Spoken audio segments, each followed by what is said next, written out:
Here's a quick guide to getting started and working efficiently in Zoho Books. Start by setting up your organization details, your business name, currency, financial year, and tax info. These basics form the foundation of your financial management. Next, personalize your invoice templates with your logo and branding so every client communication reflects your business identity. The dashboard is your control center.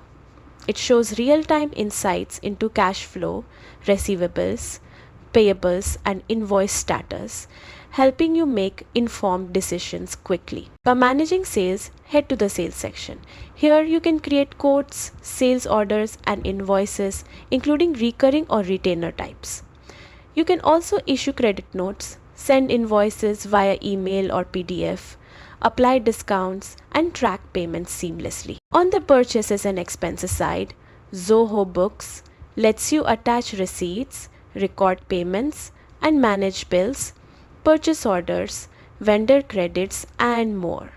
The Itemize feature helps split expenses into categories for detailed tracking, making your spending analysis more precise. With consistent use, these tools streamline your financial workflow, giving you confidence in managing your business's finances efficiently. And that's it, your quick guide to working in Zoho Books.